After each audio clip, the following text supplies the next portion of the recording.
Have you ever bought or rented a videotape that wasn't quite right? You're listening to Truth or...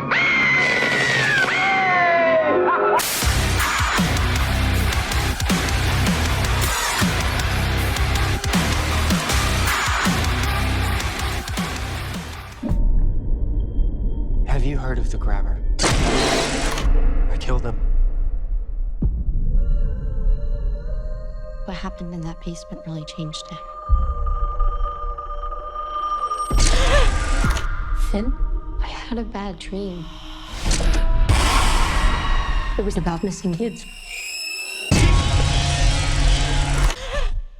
It was just a dream. About a real place. A youth camp.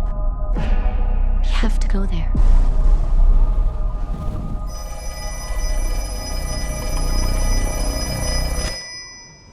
Hello, Finny.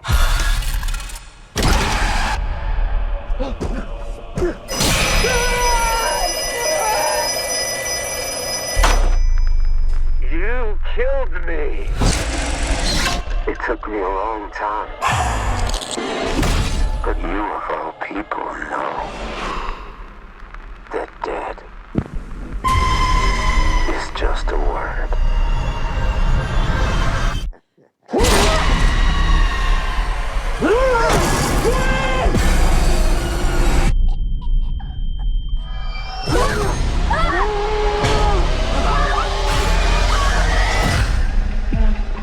Quinn, wake up! Wake up! This place. You brought us here for a reason. Nothing burns like the cold.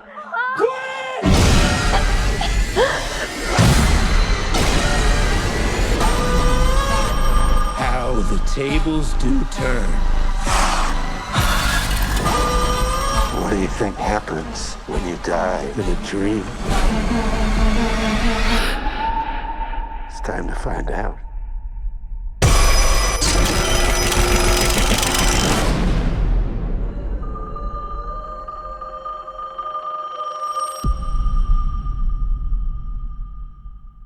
Black Phone is going to be one of the horror movies of 2025. Scott Derrickson, the director of First and Gore, is teaming up with Ethan Hawke for a truly traumatic, terrifying horror movie. We will be giving away tickets, and it is in cinemas October 16. And personally, we cannot wait for Black Phone. Absolutely. We'll cover a bit more of that later on the big screen section, so stay tuned. But how you doing, buddy? It's Halloween season. It is Halloween season, although I'm not really seeing a lot of horror themes coming out just yet, which, I don't know, is it wearing thin here in Australia? Because I'm not sure anyone watching this overseas. Halloween's relatively new. We've known about it, but it's only the last, 10, 15 years that it's kind of taken off. Yeah. It's like everyone's been kind of awkward to do it. It's like, should I trick or treat? Is anyone going to answer the door? Well, it's a bit weird because we'll have a bowl just there full of chocolate in case someone knocks, and no one ever does. So you can guarantee your mortgage that on October 31st, I am sitting on the couch ripping through those little fun sites, just wrappers everywhere, right? So yeah, we just don't do it. But you know, it is a little bit fun, getting a little bit goth, a little bit horror themed. Do you celebrate it at yours? Not necessarily to the full extent of trick-or-treating and everything. But like, what's your go-to Halloween movie though? Like, I always queue up at least one. Look, it's not the most gory. I don't think you could really call it horror, more supernatural. But I just love The Frighteners, Peter Jackson's movie that he did with Michael J. Fox. And I think that's darker than what a lot of people give it credit for. For you, I don't think I could even imagine it's not going to be a family-friendly, everyone on the couch with a bowl of popcorn event. Well, if I've got to call a family-friendly Halloween, I've got two, which I would say Hocus Pocus is probably one of the biggest Halloween family-friendly movies. I'll give that, yeah. Nonetheless, I got to say probably the best Halloween movie of all time, arguably, is Ernest Scared Stupid. That you could have given me 100 options to answer that question. I would have never guessed it. Yeah, see, when Halloween rolls along, I never technically always go to a Halloween-themed movie. So, like, going for, like, horror, I think is a better, go-to. So, like, obviously, I spoke on The Gate being one of the most terrifying movies I've ever seen. So that's one I always put up there. But Tales from the Crypt, Demon Night, have you ever seen that one? Yes. Yeah, great soundtrack as well. Yeah, it is. Halloween is about fun, laughter, and horror. So I don't think you can go like a full-on gore fest because it doesn't really fit. But something like a Demon Night or anything, Tales of the Crypt, or something a little bit funny that's got a bit of humor in it. That being said, 3 from Hell would probably still work well. And House of 1,000 Corpses as well. So, but it is something that you sort of have to do as a family. So keep it PG. 40X Cinema just opened up in Marion in South Australia. It's been open for over a week now. The first few films hit the stage, which was The Bad Guys 2, Avatar, The Way of Water in 3D, and Him. Now, Event Cinemas gave me a pick of one of the 3, and I've seen the other 2, so I decided to go for Him being my first impression, which is the new Jordan Peele. Automatically going into this film, my wig's blown off just for 40X. I can't even concentrate on the film. I'm just like, what's about to hit me in the face? Smooth. This is where all the seats move, and do they blow stuff at you like we were talking a couple of weeks ago? When you first go in there, it looks like racing seats everywhere. So like you're looking for the seat belt. So you sit in, and instead of movie previews, they preview this 40X trailer. Now this trailer kind of showcases every effect real quick because the movie's going to space it out. So straight away it like kind of has like an Avatar kind of water, whales and bubbles go everywhere all over the cinema. Wind, you see these huge exhaust fans all around the cinema, and they start blowing wind at you. Water mist comes from the ceiling, and there's one kind of in front of you that kind of sprays right in front of you as well.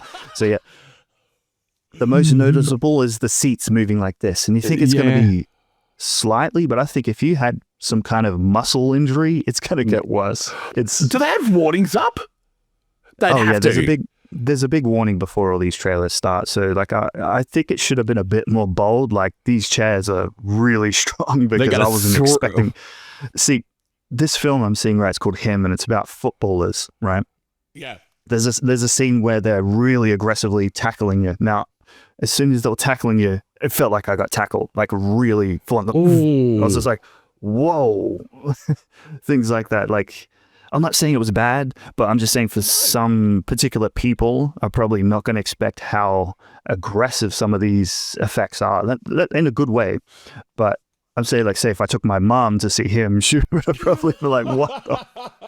Dude, I would love to see, because ever since you were talking about it and how awesome it is, it's not like 3D where movies are made for 4DX, but, they adapt it. And what movie would you love to see? I reckon either Speed Racer or Days of Thunder or Lord of the Rings. I reckon that'd be great.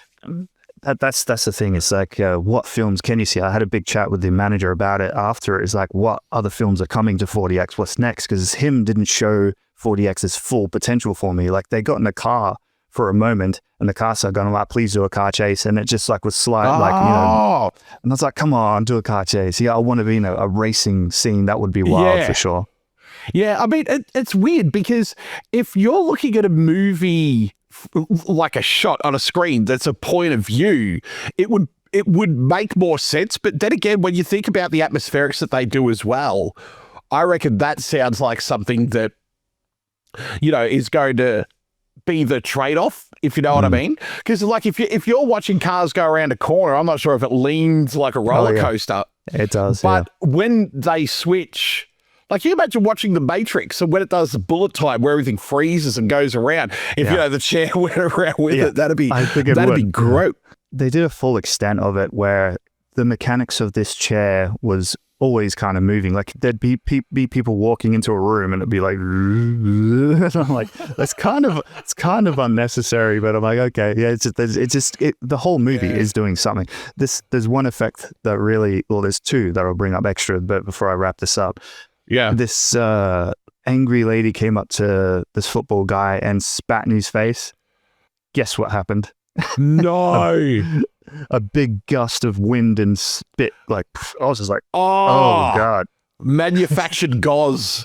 Far out. Imagine what else they could do in that situation. You know what I mean? Like blood spatter and things like that, which would be great. One of the things just about the actual movie, and this still trips me out, when it was announced that Jordan Peele was doing directing, what was his first movie? Get Out or no? Get Out.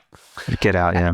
And I'm like, can't be that dude from Key and Peele. Like, he's one of the best comedians I've ever seen. Yeah. And he's never kind of leaned towards horror or anything like that.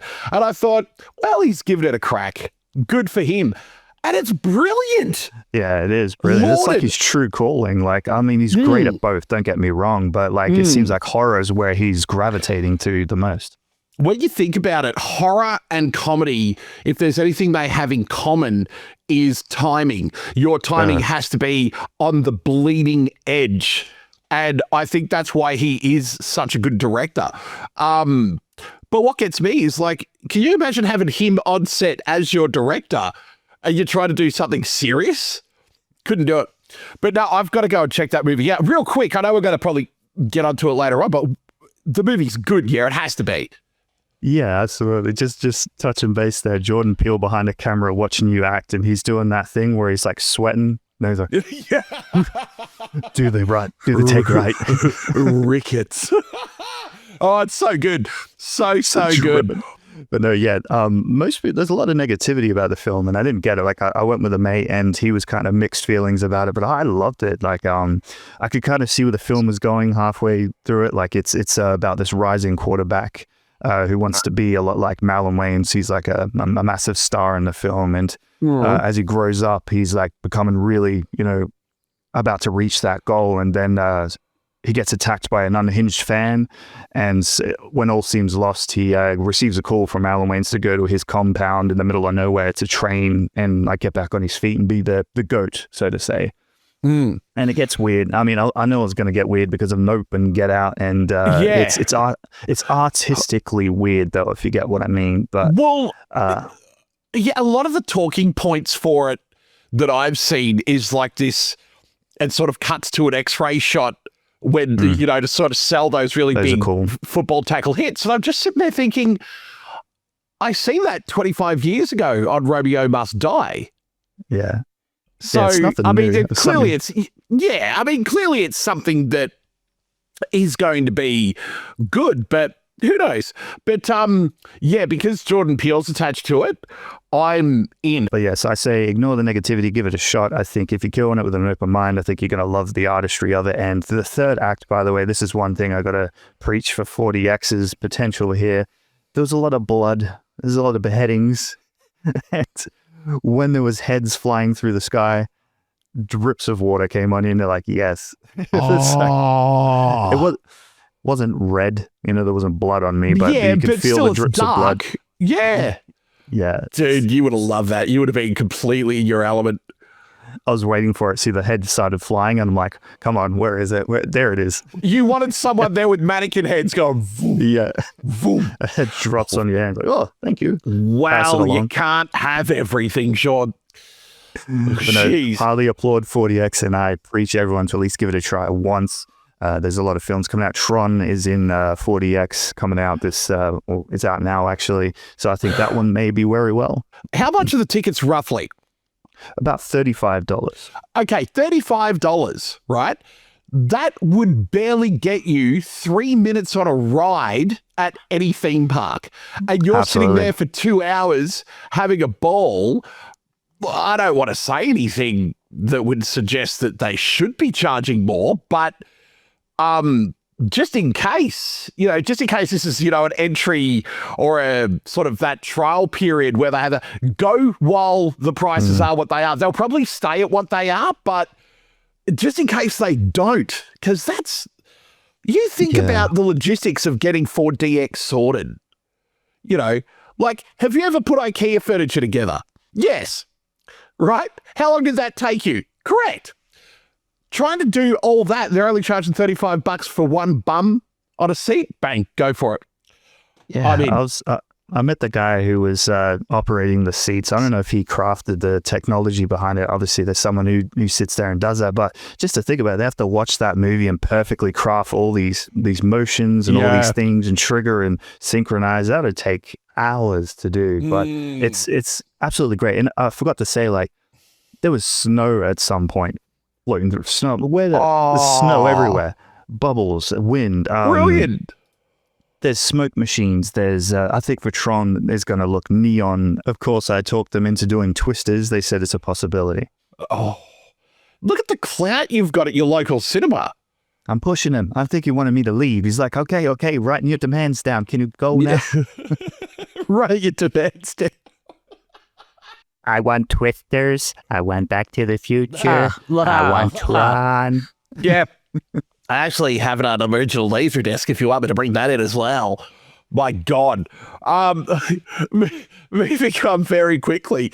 Aussie drama, which is something that if you were to have a look at the Australian cinema landscape, normally it's either comedy or drama, which is odd because we do horror so well, but you got to give Brian Brown clout. Brian Brown's great, and I think he's the highlight of this film that I love the most. And I loved him in Two Hands, great Australian film as well. Great movie, yeah. Yeah, this is directed by Bruce Bressford, who did Driving Miss Daisy. Look, from what I've seen, I haven't seen it yet. One of the things that translates really, really well on a big screen is when an Australian film and Australia itself, wherever you are, is kind of like a character in the movie. And even just judging by the poster, the promo poster for it, it looks like one of those movies that's just going to be exquisitely shot. It's going to be a bit of a tearjerker, I think, because the dude's a stage designer and he comes home because his mum's not well, but his mum's dying, essentially. There's the old middle of nowhere country town. And I think they look great on the big screen. They always do. Good to see. And also support Australian films. Stay connected with us on Facebook and Instagram for all the latest movie news and for your chance to win free movie tickets. Now, if you're listening to the podcast, don't forget the video version is up now on our YouTube channel. And check out the Movieland Spotlight, where we sit down with the stars behind the scenes. And my tiny little nipples went to France. Is that meant to be in the script? You know I just read it straight. Gotcha.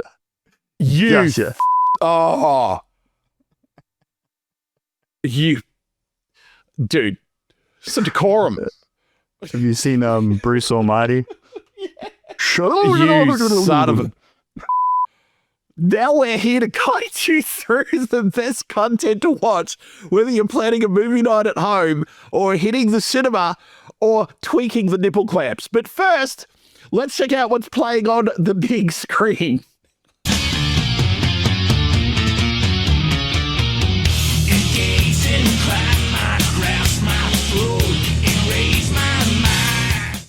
Dude, Black Phone, which comes out October 16, Ethan Hawke's in it, who I have loved since Reality Bites, Training Day. But I'm a bit worried because whenever a big Hollywood name, it is a big Hollywood name, ends up in a horror movie, it does tend to numb down the gore a little bit. What have you heard about Black Phone? Have you seen the first one? Because this is a sequel coming out. Oh, no, I haven't. I didn't even know that was a sequel. Yeah, this is Black Phone 2. The first one came out a couple of years ago, and by God... yes, Ethan Hawke sells it, and it's great. It's almost like a Stranger Things kind of period, nice. You know, that kind of retro kind of period, and it captures it beautifully, and it is very unsettling. It's, you know, once it gets to the end, it's just like, it leaves you going, oh. Oh, Like it's not gory to some extent that I can recall because I haven't seen the first one in a little bit, but I remember just loving it. I bought it, and as soon as the second one was scheduled to come out, I was like, yeah, I'll check it out. But then I seen the trailer when I was at the cinema last, and I'm getting Freddy Krueger vibes. I'm like, this is going to be the film to see on Halloween. If you haven't scheduled an Halloween event, put this one at the top of your list. See, I think I was saying last podcast that you can get away with a lot more plot-wise and narrative-wise if you set it in the past. Because if you think about it nowadays, things like your mobile phone, everyone's connected, there's Wi-Fi everywhere, whereas you kind of feel a little bit more secluded if you go back in time. And think about the films that you've loved this year, right? Most of them are set in the past. Well, kind of. But we do have tickets to give away to this. And if you've seen the first one, because you said you hadn't seen it in a while, do you reckon they've got the petrol in the tank to continue the brilliance in this one? Absolutely. Like I said, once I've seen the trailer, like I heard of it, wasn't really expecting much of it, but once I seen the trailer, I started closing my eyes. I'm like, yep, sold. I cannot wait. And if you haven't seen the first one, watch it and then go to see number 2. You won't feel gassed out because I think you'd be excited to see more, because it doesn't like, I didn't expect a second one because the first one wraps it up nicely, but the fact that they've done this plus some more, it looks like it's going to be wild. So everyone do check out Black Phone 1 if you haven't. Get excited for number 2. And you're going to need an old school phone for this one. Yeah, I know that he's such an underrated actor. I mean, I know he was nominated for a Best Supporting Actor in Training Day, which I personally think, I don't know who won that category that year, but it should have been Ethan Hawke. The last thing that I seen him in was The Northman, which I think's fantastic, that film. And he's one of those dependable actors that does not let you down. Every movie he's in. We're watching Dead Poets Society the other day. I don't know, I think I just fell asleep and it kept moving on. Regardless, even in that, going back that far, and he's still doing it. He's also a director now and married to Uma Thurman. So the bro's winning at life, you know what I mean? He's got the S tier luck on his side. But yeah, Ethan Hawke sells this great. And we got the returning cast, Ethan Hawke and Mason Thames, and also the same director, Scott Derrickson, who did the first film. And also he did one of my favorite films of this year, The Gorge. If you haven't seen that one, absolutely amazing film as well. Well, I know that it's under Blumhouse, which is, I think they started with Paranormal Activity, which is a movie I bought that on Blu-ray and I can't watch it. I honestly can't. They've done The Purge, Split, Get Out. Just go by this list down here. Speak No Evil, Five Nights at Freddy's. And they work with really talented directors. So I'm not saying I had to check your receipts on that one, brother. If you say something's good, I believe you. But I did have a little bit of a look online going, oh yeah, he knows what he's talking about. So yeah, I'm a big Ethan Hawke fan, so this is not the biggest horror fan, but yeah, Ethan Hawke, I'm in. All right, looks like you're going to have a Black Phone marathon this month, and I can't wait to hear your review. Tron Ares, I think we're at a stage nowadays, for some unknown reason, I don't know why, people are just on any movie Jared Leto's in because they can. And I've seen a lot of reviews really coming down on this film hard. And I think that's the Leto effect, which I don't think he deserves. He's a very talented actor, whether he's a support or main. Yeah. Doesn't matter what he's done. Like Morbius was amazing. Everyone was crapping on that. Loved it. Exactly. Evan Peters is in it. Who a lot of people go, Quicksilver, or Jeffrey Dahmer. And I go, no, one of Kick-Ass's friends. Honestly, you have to go back. Look, what can you say? Tron, you know what Tron is, right? And it's just how are they going to extend that legacy? And from all reports, it is beautifully shot, which, look, let's be honest, if you are going to see this film, you're going to see it on the big screen, you want the visuals to be breathtaking. And apparently they really are. On top of that, the Nine Inch Nails soundtrack by Trent Reznor and Atticus Ross is technically a new Nine Inch Nails album, which I'm kind of wanting to know the difference because Trent and Atticus did The Social Network, but Trent Reznor and Atticus Ross, not Nine Inch Nails. So why is this a Nine Inch Nails? Maybe they wanted the extra, I don't know, clout behind it. Yeah. Look, we're certainly not going to be the first people to, discuss what the plot is, so why bother? But I know that it is getting unfairly ragdolled by a lot of people. And when you have a look at the cast, Jared Leto, Evan Peters, Jeff Bridges, John C. Reilly, he's back. The thing that made Tron great is the same reason why Terminator 2 and Jurassic Park look great, is because we're seeing stuff for the first time. Right? When you've already seen that trick done, you have to rely even heavier on plot. You have to rely heavier on the script. You have to rely heavier on the performances. And I don't necessarily think that that's a bad thing. It's just not, if you go to a con, I'm not sure if you've ever been to a con before, but rarely anyone's dressed up as the characters from Tron. I'm keen to see it just because some of the reviewers that I trust and are normally in line with what I like, they're saying it's not as bad as everyone's saying.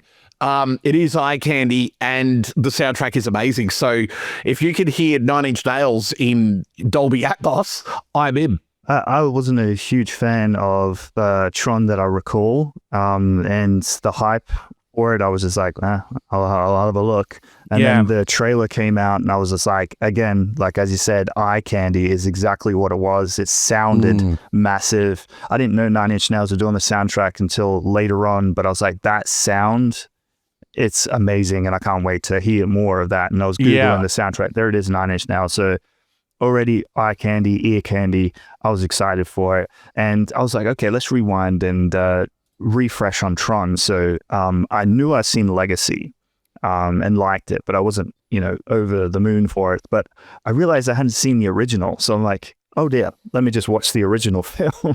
Yeah. Have you seen it? I have. And look, I'm old enough. I'm 47. And I can vaguely remember seeing it when I was really, really, really, really young. But it was one of those things where, like The Matrix did in the late 90s and Terminator did in the 80s and things like that, it was a look that kind of reset the bar of what you could do visually. You might not know what a light cycle is, but you know what those motorbikes with the lights and everything like that. Look, I'm convinced enough to see it, but I got to reserve judgment because while all the ingredients are there, how have they baked it? So we're going to have to wait and see on Tron Ares, although I am going to get the soundtrack, bet your bottom dollar. Yeah, I was very familiar with the light bikes, and that's why I was kind of confused why I hadn't seen the original. I'm like, I just obviously recall Legacy. And so I watched the original, and I'm like, ready for light bikes, left, right, and center, but they're very brief. Like in these films, I was like, what? They should have captivated more of that. Yeah, well, kind of. See, I appreciate movies that can stand on its own 2 feet without doing a whole lot of fan service. It's not a bad thing, but it's, as long as there's some in there, we're good. I guess I was just going from impressions. I thought it was going to be just all about the light bikes, but watching the original, I can get, it's old, so I'm going to expect the effects not to be top notch, but they probably still were mind blowing for that time. That's fine. But the acting in this film looked like a bunch of high school kids making a school project for me. I'm like, I am not sold on any of these performance. Even Jeff Bridges in it. Like the very start of the film, I'm like, yeah, I'm liking this. Like the retro, the arcade games and that kind of universe. And then once they dove into the Tron universe, but I stomached it and got through the whole thing. But once I went back to back because I know Tron Ares was coming out, so I had to get them both out of the way. Once I put Ares Legacy back on back to back to refresh on that one, loved it. Legacy is wild. It was so good. And all the games, I love the games. And extremely excited to see where they go with Ares. And now I heard that Leto was originally lobbying to be in Legacy, but he didn't get the role. And then Legacy was originally going to have a sequel back to back with Legacy with the original characters. And Leto again was lobbying to be in the sequel of Legacy. But that eventually got abandoned. And Leto has, again, still been pushing to get this role, Ares titled role. So he's been lobbying for a long time to do this performance. So I think he's going to be putting all of his eggs in the basket for this one. And I think it's going to pay off for him. You got to hand it to Jared Leto because, like both you and I agree, he is being castrated in every film that he's in. And it's not necessarily his fault. He's not doing the whole, well, people don't like my movies, so I'm just going to focus. Because he's got an established side hustle. He's banned 30 Seconds to Mars. He could literally tour the world every 3 years, drop the odd, download album every couple of years as well. And he could make an absolute killing. But he's still doing it because he's an actor that loves acting. And if you go back to roles like that are major, like Requiem for a Dream, or smaller roles like the blonde in Fight Club, he's got so much more to offer, but people are just writing him off. And you can't be talented in one thing that you love and not talented in something else that you love. It's just not humanly possible, right? And he's very creative and very original as a singer, as a songwriter, as a musician. So it's going to translate over onto film. I think what he needs to do, and maybe he's done this, I haven't sort of kept up, but he's going to have to do what Mickey Rourke did, which is go back to go back to independent short films, character roles where he can really flex his muscle, because he was in Suicide Squad. He was in Suicide Squad. He was in the Marvel Universe as Morbius. So, but yeah. Now he's in Tron. I think, he needs to just wind it back to the point where he started, and show us what he can do. Because he's when he's on, he's brilliant. Yeah, Tron Ares, and that's out now. Two words that go together very well, black comedy, although I know nothing about Bugonia apart from it's a westernized remake of a South Korean film, Save the Green Planet. Apart from that, I haven't heard a skerrick of this movie, Sean. No, I'll tell you why I was instantly sold. Why? Jesse Plemons. From Black Mirror? Yes, U.S. Callister.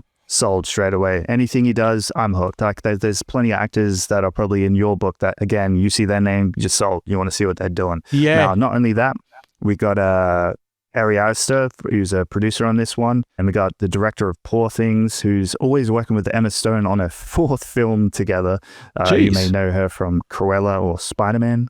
But yeah, this film, the plot sounds amazing. It's something Jesse Plemons, I know, will sell right. It is two conspiracy-obsessed men kidnap the CEO of a major company when they become convinced that she's an alien who wants to destroy Earth. And that is Emma Stone, who is the alien Jesse Plemons believes, and it's got a lot to do with bees and honey for some reason. That's all I know, and I'm sold. I think you should be sold, because if you haven't seen any Jesse Plemons movies, all of them are great. And also, there's another one he's great in, is called Game Night. He only does a cameo in it, but I love his cameo in. After the Hunt. God, I hope that's not a typo. This is the reason why Julia Roberts and Andrew Garfield are on the press tour. Oh, dude, I seen... you know how you could get that, the website /YouTube channel Wired do the autocomplete interview? So they'll type in who, Andrew Garfield, whatever. If you get a chance to watch that, tell me that man has not been up for 40 hours straight and just wants out of there. He wants to bounce. Like, because he's a little bit irritated and he's a little bit nonchalant. And he looks so tired. The poor guy. Or maybe because he worked with Julia Roberts. I don't know. I love Andrew Garfield a lot. Like, he's actually, hate me for it, he's my favorite Spider-Man. Love his Amazing Spider-Man films. They're amazing. So, for me, it's Eduardo Savron when he played in Social Network. And I didn't know until I got the DVD 2-disc, the collector's edition. Thank you. When I was watching the special features, and he's British. I'm like, oh, I didn't even realize. So if he can convince me that he's not, or if he can convince me he's not British, I reckon he's going to be good at anything that he does. Julia Roberts, though?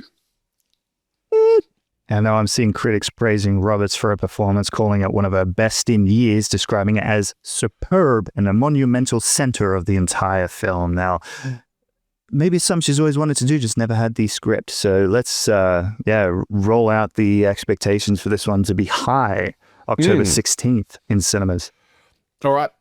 And Luc Besson, who is straight away, whatever you say, Luc Besson, Fifth Element. Yes. And he's got a new movie. It's coming out. Luc Besson has always managed to get actors that don't or shouldn't work in the genre that he's doing. If you go back to Fifth Element, look at Gary Oldman, right? Brilliant. One of his best roles. He's got Christoph Waltz in this movie, Dracula Love Tale. And you kind of got to be a little bit tongue-in-cheek when you say Dracula Love Tale. I love this. Plot. This is what you've written. Plot. Dracula.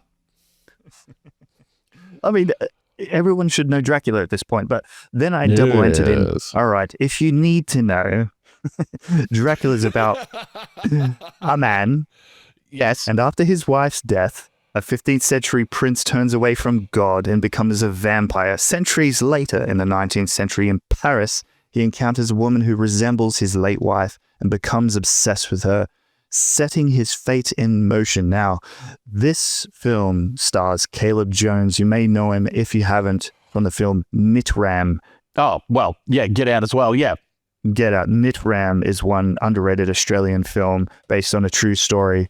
My God, that film is captivating and hypnotizing. He's also in another one, American Made, with Tom Cruise very briefly.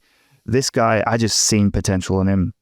And so glad that he's getting this center stage for this film in such a great role. Seeing the trailer and just I can see the raw emotion come out of him straight away. I mean, Dracula, look at Dracula Untold. That's the kind of Dracula I love to see. The revenge, relentless kind of, all about love. It is a love story, so I get it. But Caleb, I could tell just by the trailer is selling us and seeing the director of Fifth Element behind it. This is going to be absolutely amazing. And Luc Besson and Caleb have actually worked together on another film together. This is their second collaboration. The other one they did was called Dogman, and that one highly recommend as well. But yes, Dracula Love Tale is only in cinemas very briefly for Monster Fest, which is a one date, October 17th. So if you want to catch this one on the big screen, that's the date. At Movieland, we highly recommend checking out event cinemas across Australia. You can relax, unwind, and indulge in Gold Class, the first class cinema experience. With exclusive lounge access, in-seat service, and fully reclining seats, you can get the star treatment today. Or upsize your ticket with VMAX. Big screen, big sound, and big ways to upgrade your seat. With giant state-of-the-art digital screens showing the latest Hollywood blockbusters. And if you join Cinebuzz, you can earn points and redeem free movie tickets and save 10% on food and drinks. Join now and save at eventcinemas.com.au.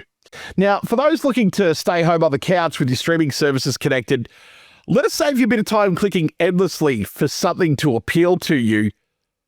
I don't know why Netflix, you've got to wait for the preview to start before you can go to the... So we've done the hard work for you. Here are the highlighted new releases on streaming this month. Give me something to believe in. All these hands have got a hold. Now, Monster is a true crime series from Ryan Murphy and Ian Brennan. Each season dives in the twisted minds of real-life serial killers and shocking ripple effects of their crimes. A new monster, a new story every season. Now, we've had Dahmer in the first season, Jeffrey Dahmer, and the Menendez brothers in season 2. Oh, this is a series. I had no idea. Have you not tapped into any of the Monster series yet? No. No. I watched Jeffrey Dahmer, right? I watched that, but I had no idea that it was like a ongoing... continuation. Yeah. Wow, that's blown me away. Have you seen the Menendez in the season 2? Eric I haven't. I'm going to have to watch it now. Jeez. Yeah, the Menendez brothers. I was reluctant to check that one out because Dahmer, like they started so brutal with Dahmer. The Menendez, I was unfamiliar with that case and I was like, I don't know about this one, but it's just as good as Dahmer's setting, except just not as unsettling. But anyway. It was one of those, Dahmer was one of those cultural touchstones where people, well, have you seen Dahmer? Like the same way Squid Games was happening, right? Have you seen Squid Games? You've got to see Squid Games. So they've gotten off to a great start. So that's awesome. Oh, yeah. That's on Netflix right now. Yes, and they got the new season 3 now, which touch bases on Ed Gein. Now, this guy, he's highly inspired films such as Psycho, The Texas Chainsaw Massacre, and Silence of the Lambs. Now, Charlie Hunnam from Sons of Anarchy plays the lead role of Ed Gein. Charlie Hunnam, who was also in the criminally underrated Guy Ritchie movie King Arthur. Yes, I know him. Now, when it comes to Monster, Dahmer sold it. Menendez sold it. I just knew anything monsters are going to bring out are going to do it. Just hypnotizing. And that's exactly what it is with Ed Gein's story. Straight away. Charlie is unrecognizable in this thing. What that caught me off guard straight away was his voice. Now, I haven't looked at any documentaries on Ed Gein in a long time, so I do believe he's emulating, Ed Gein's voice, but it's so creepy, but at the same time so sad. Like I just felt sorry for this like you could just see why he's been so twisted. It's a very sad story. And Dude. I'm only a couple of episodes in, but I cannot wait to keep going. But of course, this one, proceed with caution. If you've seen Dahmer, there is some crazy stuff that's about to happen in it again. Yeah, I think it's that really think alluring is the right word for it. Someone like the people that are being portrayed, the assailants that are being portrayed, that could be your next door neighbor and you have no clue. No clue at all. And let's be honest, for some reason, it was only in the advent of, streaming services in the last 10 years that true crime documentaries are people just love them. So you're already kind of building on a foundation, and very cleverly so, with Monster. I think Charlie Hunnam, like I said, look, King Arthur might not have been criminally underrated, but I think he did a really good job in that movie. So did David Beckham. Yeah, these stories can be triggering to some people, but unsettling because it is based on true stories and these things really happen. So maybe loosely based. I know they exaggerated some things here and there, but I don't think it takes away from the story. And if you can, like you say, a big true crime documentary, you're going to love Monster, all of them. They're absolutely amazing. Very brilliantly put together. And yeah, these are all now available to watch on Netflix. They're already working on the 4th season. The 4th one is based on a murder suspect of Lizzie Borden. A few people told me they're well aware of the story, but I am not. But I think it's going to relate a lot to the same kind of spin the Menendez brothers went through. So yeah, I'm excited. I'm excited and highly recommend. Before we get into this It prequel, Pennywise the Clown, did you know that in most of the world, it jumps backwards and forwards? You've seen It. There are some markets in Europe, I know Holland was one, where it was re-edited. So all the past happened in one chunk and all the present day stuff happened in another. And I think that was also in Japan. I don't know if anyone's seen that, put it in the comments. Let us know if it actually works better. But what they've done is It Chapter 2 with my boy Bill Skarsgård. Actually, I'm going to say that again and then put the sound of a choir in when I say it. Bill Skarsgård. Back, but doing a prequel now. I don't think you could really add too much more to it. Is it gonna? Do you think it is going to become like? Do you think it's going to become like Nightmare on Elm Street? I loved that aspect of it. Like, because I'm curious, like, where did Pennywise come from? They didn't really touch base on that in either the two It films, so or the original, so to say. So to give you the origins of the clown before is he an entity, all that stuff, like all that stuff that they could touch base with. See, there's lots to explore. And coming from the director of Andy Muschietti, who did the first 2 reboots, and he also did one of my favorite films of last year, The Flash. Love it or hate it, I absolutely loved it. I think this series is going to be absolutely amazing, and Skarsgård sold it. Like, I know Tim Curry ruled Pennywise back in the day, but not discrediting that. Skarsgård is a boss. Every role he touches is absolutely damn right terrifying. Well, Pennywise is terrifying. We'll gloss over the Crow reboot, but yeah, no, absolutely. And when you have a look at Tim Curry's performance in the original, Skarsgård's in the reboot, is because you haven't put anywhere on here that Bill Skarsgård's coming back, is he? Yes, he is. Yeah. Oh yes. Yeah. Play that choir again. Cannot do that without Skarsgård. Oh, that is just, mate. Yep. In October 27, HBO Max. Does it float? Does it float? Don't. Answer my question. No. Does it float? Yes. Oh, yes. Like, literally, the Chair Company also coming out 10th of October on HBO Max, and I was like, thank you very much. Good night. A ton more in the magazine. I know that you have some very tidy interviews coming up that you've somehow managed to snag. I don't know how you did that. You've got to have receipts on someone, man, because you text me and I was just kind of like, what? So they'll be coming out soon.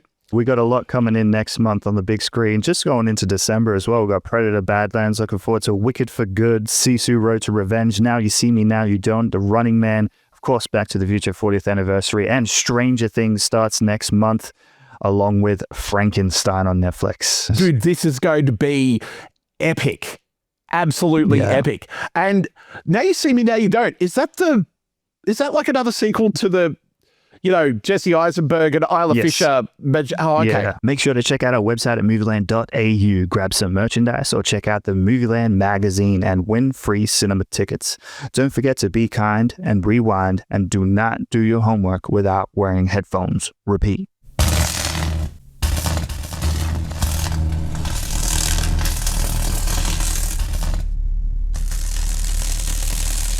And the kids will never know.